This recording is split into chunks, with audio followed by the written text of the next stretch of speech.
Today we're going to show you how to do a major service on a Golf 6 GTI manual. You can see on this car, service indicator is on,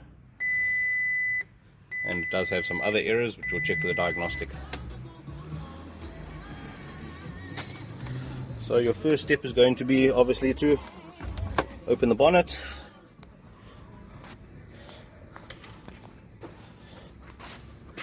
Bonnet lever is just a small lever here. This engine is quite dirty. So basically we'll start off. This is the oil filter. It's got a spin on.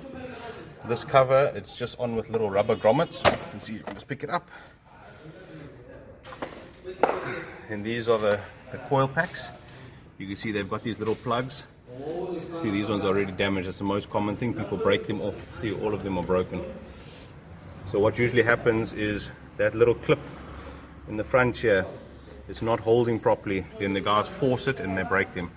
So this one is probably loose. Yeah, you can see all the clips are broken. Okay, then generally you can usually just pull the coil packs out. As you can see, they just pull out. That's where the spark plugs fit. Then for the air filter, you would loosen these screws. 1, 2, 3, 4, 5, 6, 7, 8, and the air filter fits inside here. Alright, these are the service parts we use on this car. You can use using HX8 shell helix. It's fully synthetic. Using iridium plugs. You can see the PFR 7S8EG. Then using man filters for the air filter, pollen filter, the oil filter, and then we're using a Borsung fuel filter. And just note, it is a 6-bar. You can see it's 6-bar. Make sure that you've got the correct fuel filter. All these parts are available from Goldwagen. Right, the next part you need to be able to change is the air conditioner filter. It fits here underneath the cubby. You can see it's got these little plastic grommets. There's 2 of them. You basically would screw them loose. As you can see, they are plastic. They don't require any special tools. 1, 2. Then this little cover, basically you just hook it on the side. It just pulls out. You can just grab it anywhere. Right, and basically there the pollen filter fits inside there. It's very easy to change it. You just basically push it to the side. You can see it's got some clips on it. You can see it's got the slide clips over here. So it basically just pushes in, and then you can grab the pollen filter, and you can see how dirty this one is. And obviously the fitment is the exact reverse of the removal. Right, we're going to insert the new pollen filter into the space. See, it's very easy to get it in. It's a little bit difficult on the corner, but it just slides in quite easily. It might just bend a little bit, but that should be fine. And then you can just put the cover back on. As you can see, push it on and slide it. You see it does have like a locking point there. You can see the locking point just over here. You can see this from the factory. There might have been a screw there. You can see over here, but that's usually where it lines up to. And then you can just take the cover, put the cover back in, and that's it. Okay, just a few notes on what you would check when you're doing a major service. Obviously you're going to look at the coolant. It's very important that the level is right and that the coolant strength is right. You can see on this car it's only got water, so we will recommend antifreeze. Then you would inspect the V-belt, check the condition and make sure there's no cracks on the actual belt. You can see this belt looks fine. And then you would inspect the battery, make sure the terminals are tight, and then you can check on the indicator that it is still green. you can't really see. And this is a sealed battery, so you can't really look at it inside. This engine is quite dirty, so we will ask the customer if he wants us to wash it for him. Okay, you also want to check the lights on the car. Okay, turn it off. Right, you want to check the lights on the car. Let's check. Park. Park is working, you can see left and right. Dim. These are got xenons, both sides. Bright. Both sides is working. Put on the fogs. See, the fogs are working. Windscreen washer and wipers. Okay, that is working. Let's check at the rear. Okay, that is park. You can see all the rear park lights are working, and the 2 number plate lights are working. The fog light is working. Brake is working. Indicator, indicator, and the center brake light, and the rear wiper. Check the rear sprayer, and the rear sprayer is working. The next thing you want to do is inspect the brake wear. You can usually do this just visually through the rim. You can see on this one the brake pads are still quite thick. It's probably like about 80%. The discs still look fine. They've got a small bit of rust on the edges, but otherwise no score marks. Then on the rear, also inspect them through the rim. You can see the rear as well. You can see they're still very thick. You can see there's plenty of life still left there. And the disc as well, very slight rust on the edges. But other than that, the brakes on this car look fine. Okay, the tools you'll require to do this job, not many. A normal Phillips head star, a ratchet, an extension to fit in by the spark plugs. It takes a number 16 spark plug socket. Use an oil filter chain to get the oil filter out. And these are special pliers exactly for the fuel filter clips. With those tools you should be able to do the whole service.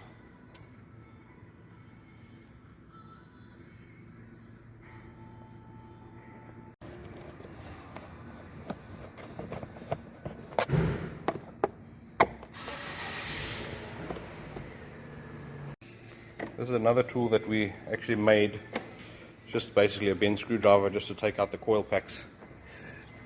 You can see you basically just whip it underneath, then you can lift the coil.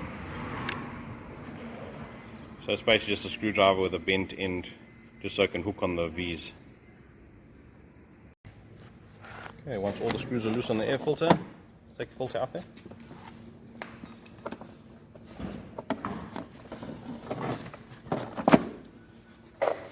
You can see the difference. If you look at the pleats, you can see this air filter is very dirty in comparison with the new one. Put the new one in.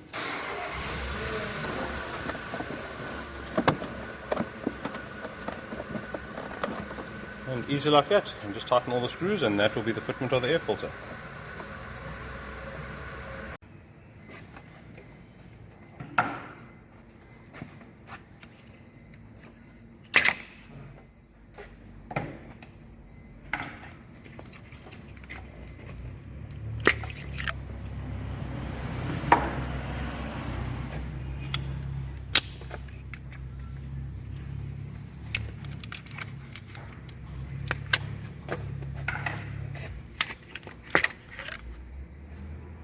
And there you can see the spark plugs inside the holes.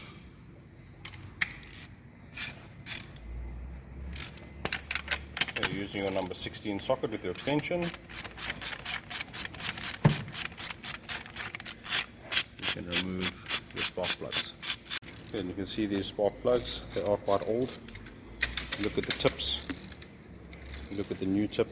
Let's get a bit of a, you can see the tips are quite worn. Whereas this one, you can see the tip is still very sharp. What you need to do is loosen the oil filter. You're using an oil filter chain.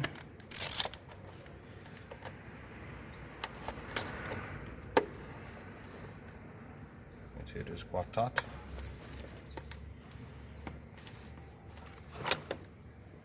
And then you can just screw it out with your hand.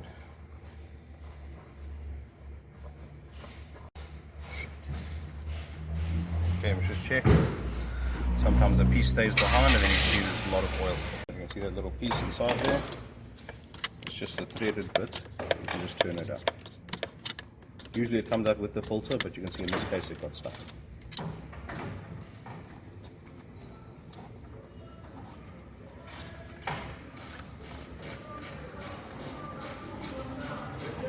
Okay, there you can see this is the piece that comes on the new filter, and the other one just came off.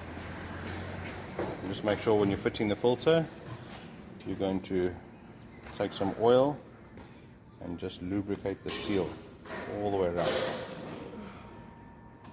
Just so it will be able to turn when it's actually seating. Okay. Take the new filter, let's just wipe it there in the rack. Make sure the sealing surface is clean. And then the new filter, just spin in with your hands. In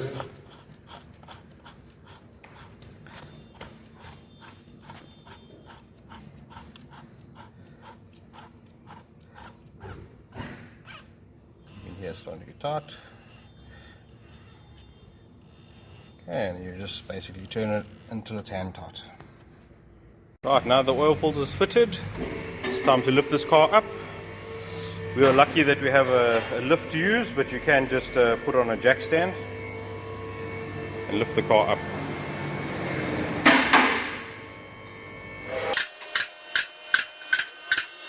Alright, now we're going to remove the sump nut with a 19 spanner. Sorry, I didn't show the 19 when I was showing all the tools. It's only for the sump nut.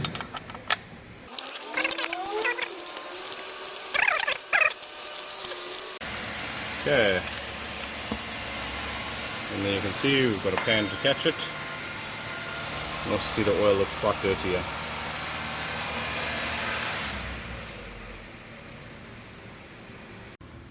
Okay, we're going to fit a new sump nut. It is quite important that you put a new sump nut because you can see the thread inside there can get damaged and then you have to replace the sump. So usually a nut should just turn in easily. You can see this one is, even though it's new, still a bit stiff.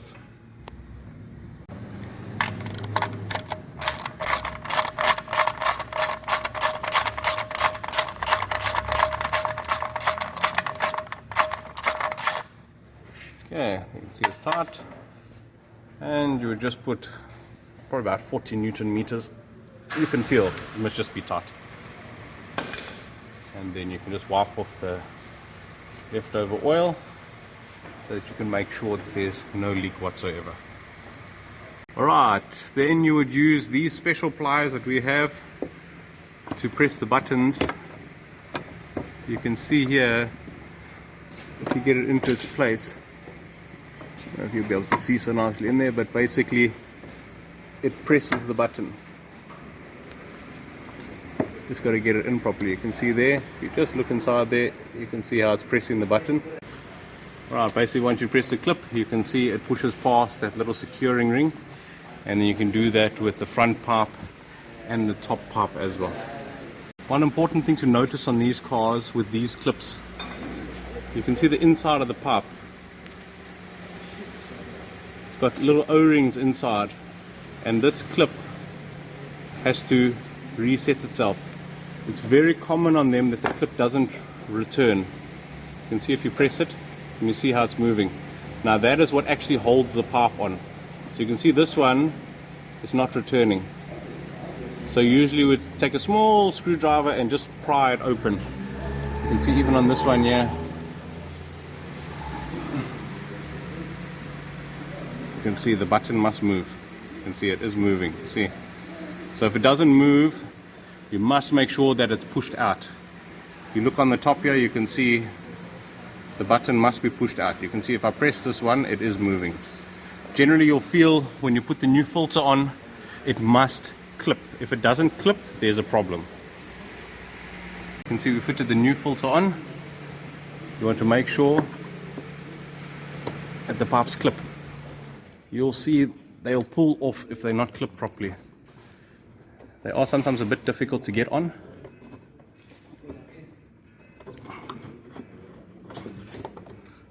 Okay, you can see that one is not going in. There we go, you could hear it clip there, then it's on. But you can see now this one here, you can see that is exactly what happens. Then you start this car and then it blows that pipe off and spews petrol everywhere. So what we normally do on these cars, we'll insert a small flat screwdriver just to hook under the button and just pull it down. You can see you wouldn't want to break it. They are very brittle, but you need to just make sure that the clip has released. You can see there, I've just pulled it down and that pipe was solid. Okay, and that will be the last thing. All we do now is put the screw back in and the fuel filter is fitted. What I'm going to do is just check the free play. You'll check up and down, that will check the ball joint, and left and right, that will check the steering rack. And then obviously you'll spin the wheel to listen that there's no noise. And then you also want to check the tire condition. You can see these tires are still new. Then another thing to check for, that the shocks are not leaking and there's no damage to the packing of the shocks. You can see it looks fine. Do the back, same on the back wheel. Check there's no free play, up and down, and then you just spin it. You can see the tire tread looks fine and there's no noise from the wheel bearing. You'll repeat this procedure obviously on all four wheels. Okay, one of the final steps with the service is to fill the oil. You can use a funnel so you don't mess. Then this car probably takes just on 5 liters or 4.5 liters. We'll fill about 4 liters first and then we'll double check the level after that.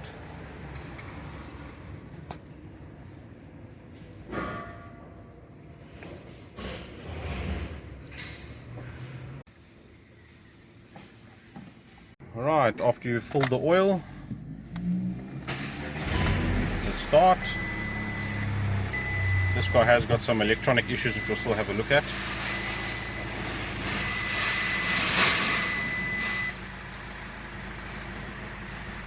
And now we're just going to confirm that the oil level is correct.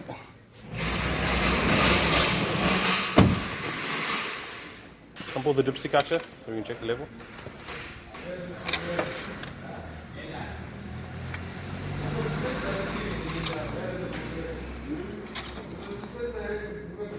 Okay. As you can see, the level does look a bit low there. Just hold the dipstick here. If you can look on the dipstick, let's see if I can focus on it. It's got a mark just about there. So you should fill the oil to just on that mark.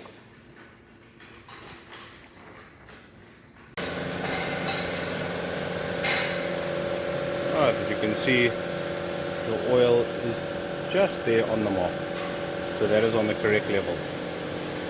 Okay, on this GTI it's important that it has antifreeze. This car didn't have antifreeze, so we are adding some G12.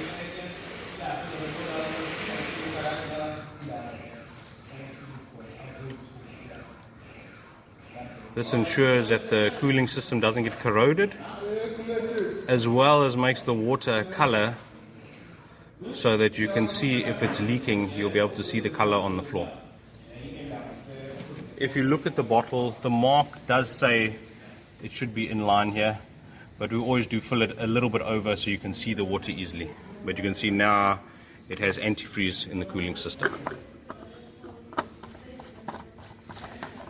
Now the next thing what we'll do is just give the engine bay a bit of a cleanup, and then we can cancel the service light. Okay, now we're just going to spray all the engine covers. The customer did decline an engine wash, so we just do this here to make the engine bay look a bit neater.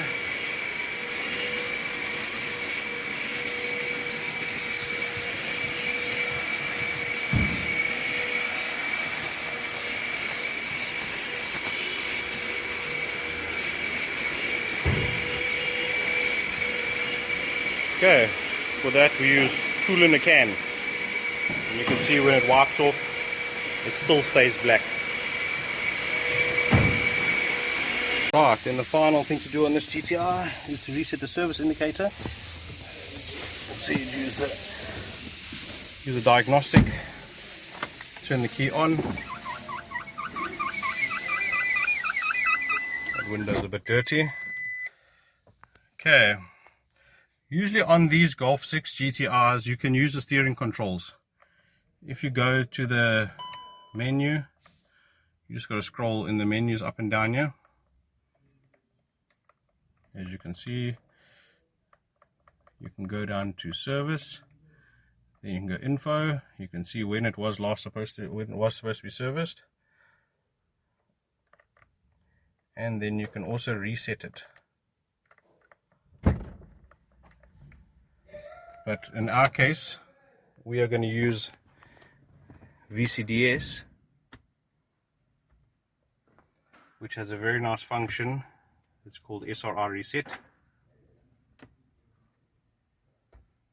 and then it will do the whole job for us. You can see all we would use here is fix an ESR, and then we would perform the SRR, and that would basically cancel the service indicator. And then the last step, which you can't usually do with any other machine, would be to set the oil quality. Usually when you do a service, we would go and set the oil quality because it was saying poor oil quality. So you'd go into the instrument cluster, and then we would go to basic settings, adaptation, and then we would pull down the menu, and then you would check for oil quality. See, oil quality, and you can see it's saying they're poor oil quality. You would bring down the menu, change it to good oil quality, say do it, and VCDS will reset it to good oil quality. Alright, so that would be, now the service light is cancelled, and now we're going to check the ABS light on this car. But that is how you service your Golf 6 GTI. Okay, so we finished with this GTI and the service. The last step is what they call a lubrication. So we use this spray here from Worth, HSS grease. It's very good, it's a nice spray, and you can quite easily spray all the rollers and just spray the pins. And you can see in the door jamb. Complete the process on all 4 doors. You can see we've already done this one on all the strikers. And that is how you service your Golf 6 GTI. This would normally be the 60,000 service. On a DSG model, you would change the DSG oil as well. So thanks so much for watching. Please subscribe to the channel, and if you haven't already, please check out our other videos.